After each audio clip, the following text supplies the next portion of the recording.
Nako, ito na po mga kababayan at yung mga marami ang nagtatanong at nakukulangan sa naging aksyon ng Senado, partikular ng Senate Blue Ribbon Committee dito po sa pag-iimbestiga sa controversial na flood control scandal sa ilalim po ng Marcos Jr. Administration. Ito na ho mga kababayan dahil sa inanunsyo na ho mismo ni Senate President Alan Peter Cayetano na magsisimula na pong mag-imbestiga ang Senado, partikular ang Senate Blue Ribbon Committee. Pero maganda ho yung ginawa niyang estratehiya kasi dito ho ay magkakaroon po ng tinatawag na subcommittee. Ito hong Senate Blue Ribbon Committee, so meron pong subcommittee.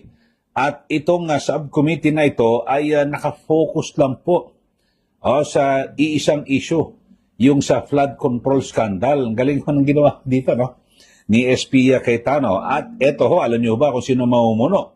Walang iba kundi ito pong si Senator Rodante Marcoleta. So, ang ganda ho ng kanilang strategy dahil sa hindi po ibinigay kay Senator Marcoleta yung pagiging chairman ng Blue Ribbon Committee. Diba? At ang naitalaga ho niyan, ito pong si Senator Pia Cayetano. Pero ang nangyari ay nagtatagho ng subcommittee para siya hong mag-imbestiga. Ito matindi ho ito, focus ho talaga. Walang ibang iimbestigahan kundi sa flood control. Ito hong subcommittee ng Blue Ribbon na pamumunuan ni Marcoleta. Alam naman natin na noon pa man ay talagang napakainit na ho ito si Senator Marcoleta talagang gustong-gusto niya ho nalaliman yung investigasyon dito po sa flood control scandal. At ito ho ay inaasahan mga kababayan na sa June 4 ay itinakda na raw po ang unang hearing ng Senate Blue Ribbon Subcommittee. No, ito, maganda ho. Sino kaya unang ipapatawag ho? So ako, lahatin na ho, mga kababayan, ipatawag nyo na, maraming ipatawag na ho. At kasi baka maubos ho kayo dyan sa Senado dahil sa alam naman natin, at base po sa mga report at mga paniniwala o perception, talagang sadyang inuubos po yung mga senador na miyembro po ng mayorya at tignan nyo naman ho yung naging kaso ho ni Senator Jinggoy Estrada. Naku, minadali. Minadali ho yung pagsasampa ng kaso laban po kay Senator Jinggoy. At sa layunin, ayon po sa mga report at syempre, ang kanya-kanya mga perception na kung saan ay gustong sirain at ubusin, lumpuhin ito kong mga senador na miyembro po ng mayorya. O yun po ang ngayon. Kung kaya't siguro masasabi natin kay SP Cayetano na bilisan nyo na po. Senator Marcoleta, bilisan nyo na po at yung June 4 na yan na itinakda na pagdinig. Kasi alam naman natin nung nangyari sa nakarang Blue Ribbon Committee, binaliwala ho yan ni Senator Ping Lacson At kaya nangyari ho ron, ang naging perception ay parang meron po siyang prinotektahan at iniiwas na tao para maisalang sa investigasyon itong Blue Ribbon. So dito ho mga kababayan ay importante ho ito na talagang magkaroon po ng mas malalim na investigasyon, di po ba? Kasi ito ho ay magbibigay po ng linaw para yung mga tao na totoo na sangkot ho talaga dito po sa anomalya ay mapanagot, di po ba? At lahat po, tuhog-tuhog na po ito. At syempre ay matukoy yung pinakaulo, utak o mastermind ng nasabi. Alam niyo ho, nang nasabi nga anomalya kasi ito ho, hindi lang ho ito simple na pagnanakaw. Ito parang naging isang malaking scheme o sistema ho At hindi ho basta-basta talagang at umabot po ng magit sa 1.5 trilyon, 1.5 trillion pesos ang sinasabing di umano'y sangkot na pera. Dito ho kasi sa mga nakaraan, pamilyon-milyon lang ho ngayon hindi lang bilyon trilyong piso ho ang involved na pera, mga kababayan. So dito ho ay bagitin lang ho natin, sabi po ni SP Cayetano, ito hong maganda ho ito dahil sa magpo-focus lang ho ito sa flood control.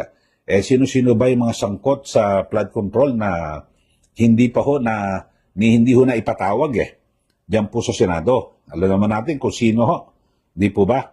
Itong si dating Speaker Martin Romualdez at ayon ho kay Senator Marcoleta ay hindi para po sa kanya kasi dahil sa ganito kalaking nakawan na nangyari dito po sa ating bansa ay hindi ho dapat na tinitingnan or wag na hong kilalanin yung tinatawag na interparliamentary courtesy. Kasi kadalasan ho mga kababayan sa mga nakaraan, tradisyon ho ito, hindi ito batas na kung saan ay hindi pwedeng obligahin o imandato persahin na ipatawag isang kongresista o ang senador. Kinakalang, imbitasyon lang, kung ayaw niyong pumunta, okay lang ho yan. Pero ewan ko lang ho kung anong gagawin dito ng Senator Marcoleta. Iimbitahan niya ba? O ipapasabpi na niya para persahang makasipot sa Senate Blue Ribbon Subcommittee itong si Romualdez. Tapos, bukod do kay Romualdez, mga kababayan, ang dami ho ng mga hindi ho naimbitahan na gusto magpaimbita. No? Unang-una ho dyan, ito yung 18 ex-Marines.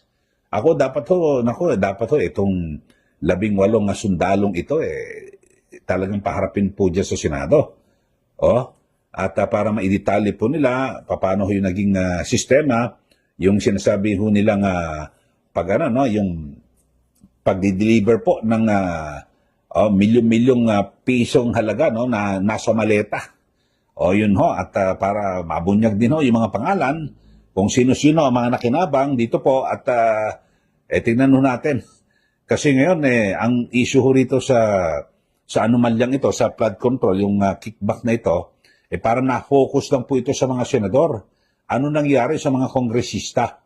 Di po ba? Kasi, di ba, naunang ibinunyag ni Senator Ping Lacson na meron pong 67 na kontraktor. Di po ba? Kongresista na, kontraktor pa. At talagang ang dami ho, talagang sila namuninin ng gusto dito po sa mga unprogrammed funds na kung saan, ayon nga kay Congressman Ege Irice, itong unprogrammed funds na ito ay nasa diskresyon ng Pangulo. At hawak niya ang bit, di ba? Hawak niya ang desisyon at kung sino-sino bibigyan ng pondo, yun ho. Ang nangyari ho, mga kababayan, dito po sa flood control, talagang yung pondo ho dyan, lahat doon nagbuhos Kasi sa flood control ay wala, kahit na kunwari, meron lang ganyan Pero nabisto sila. Ang kagandahan ho dito sa flood control, mga kababayan, ay yung mismong kalikasan ang nagbisto sa kanila at hindi pumayag na basta na lang nakawin ang pondo ng bayan. Di po ba? Di ba? Kaya nagkabistuhan ho dyan dahil sa inulan ng ating bansa. Kahit na walang bagyo, umulan lang ho, talagang grabe ho ang baha. Tapos, nung chinek, yung lugar na yon na meron pong flood control project, yun po ang talagang nalubog po sa baha.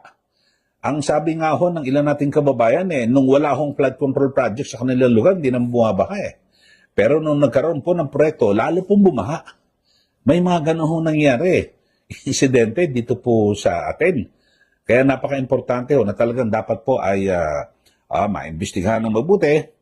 At yung 18 ex-Marines, kasi ang sinasabi, talagang kumbaga sa ay credible ho Parang ganun ang paniniwala ng marami na credible. Bakit ho? Sila po ang mga tauhan ni dating Congressman Zaldico. Kung kaya't sila po ay may personal na kaalaman dito po sa pangyayari ito, mga kababayan, di po ba?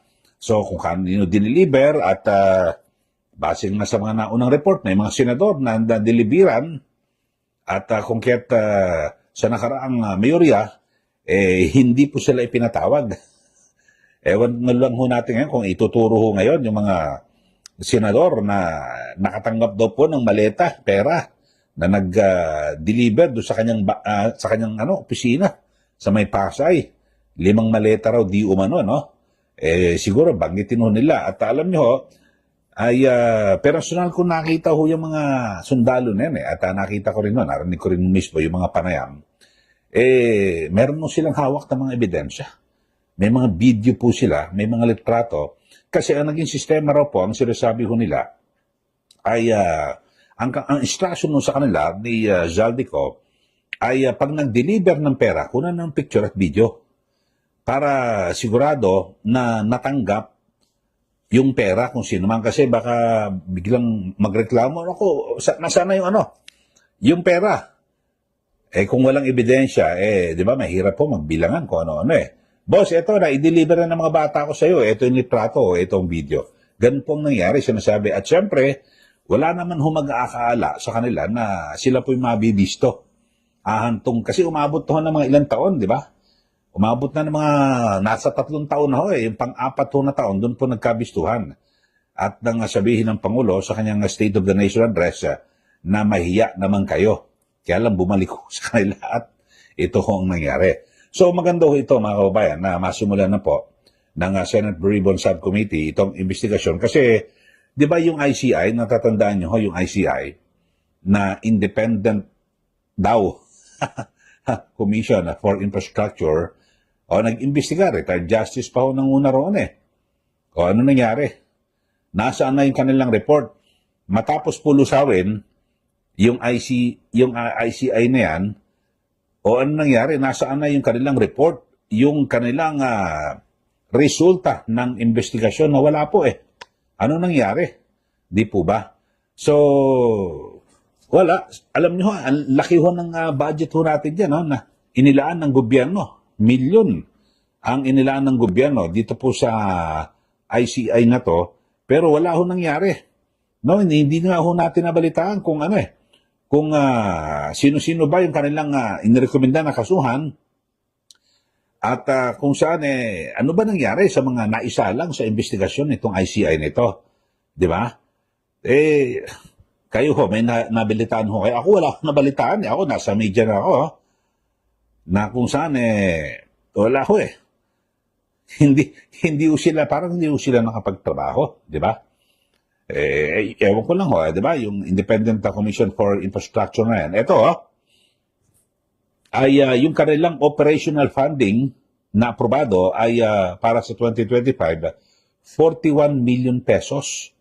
41 pesos ang budget ho nila na inilaan sa pag-iimbestiga ng komisyon.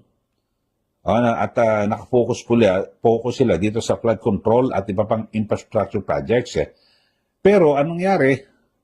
Wala ho. Nung lusawin, tapos dinala raw po sa Malacanang yung napakaraming mga dokumento na kung saan ay nandun na po yung kanilang report, wala akong tayong nabalitaan. Kung kaya't nagtatanong lahat, nagtatanong din ako bilang isang taxpayer. Anong nangyari? Diyan sa report na ICI na wala akong nangyari, di po ba? Tapos yung nakaraang chairman ng Blue Ribbon, si Senator Ping Lacson, wala rin ho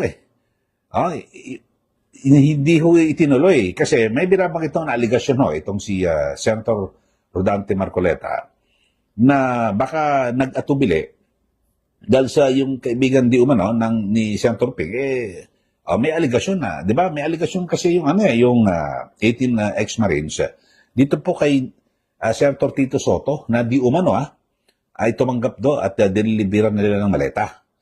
Tapos ay nung election 2025 base po sa may accounting kwentada itong si dating Yusek Adrian Bersamin na kung saan yung 8 billion pesos di umano na kickback at nandun nakadetalye kung sino-sino nabigyan. Nabigyan daw po yung mga kandidato ng administrasyon noong 2025. Sino-sino ho ba yan? Siyempre kasama ho dyan, bukod kay Senator Soto, kasama ho dyan si Senator Lacson.